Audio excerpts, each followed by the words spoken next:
Gopi Sundar background music songs తన గురించి చెప్పమంటే ఈ సినిమా ఫస్ట్ నేను అనుకున్నప్పుడు అంటే ఓపెన్గా చెప్తున్నాను, నేను డైరెక్టర్ గారికి కూర్చుని ఒకటే డిస్కస్ చేసింది ఏంటంటే, సార్ నాకు గత సినిమాల నుంచి కొన్ని కంప్లైంట్స్ వస్తున్నాయి. అంటే బయట మా ఫ్రెండ్స్ కానివ్వండి, లేకపోతే డిస్ట్రిబ్యూటర్స్ కానివ్వండి, మన సినిమా తెలిసిన వెల్ విషర్స్ చెప్తున్నారు, సాంగ్స్ కొంచెం రీచ్ అవ్వట్లేదు.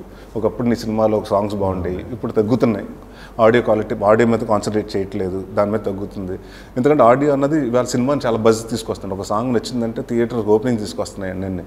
సో నేను అప్పుడు చెప్పానండి మన మల్లి గారికి చెప్పి, సార్ సాంగ్స్ బాగుండాలి, కనీసం 4 సాంగ్స్ ఉన్నాయి సినిమాలో, 4 బాగుంటేనే మనకి ఫుల్ ఆఫ్ ద ఆడియన్స్ వస్తారు. అది మనం బయటకు వచ్చిన తర్వాత పాడుకోవాలండి, అంత ఈజీగా ఉండాలి, లిరిక్స్ ఈజీగా ఉండాలి, and it has to be చాలా క్యాచీగా ఉండాలని చెప్తే, అంటే నాకు వచ్చిన సినిమాల్లో ఈ మధ్యకాలంలో నా సినిమాలో ఆల్బమ్స్ బాగుంటలేదు అంటున్నారు.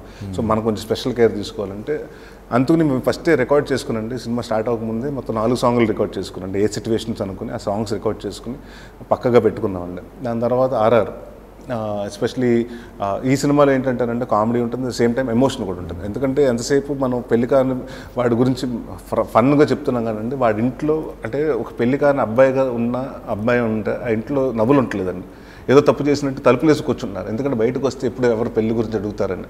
సో అలాంటి ఒక ఎమోషన్, అంటే ఒక అబ్బాయికి పెళ్ళి అవ్వకపోతే ఒక మదర్ ఏం ఫీల్ అవుతుంది, ఒక బ్రదర్ ఏం ఫీల్ అవుతుంటాడు, ఉన్న పక్కన కలీగ్స్ ఏం ఫీల్ అవుతారు, and you start empathising with the character. అంటే వీళ్ళు మంచోడే కదా పాపం, వీళ్ళు పెళ్ళి అవుతే బాగుంటుంది, అంటే you want him to get settled అండి. సో వీళ్ళు అంటే సేమ్, అంటే ఒక ఎంత నాన్నగారు ఈ సినిమా ఎందుకంటే పర్ఫెక్ట్గా వచ్చిన నాన్నగారు స్టైల్లో ఎందుకు చెప్తున్నానంటేనండి,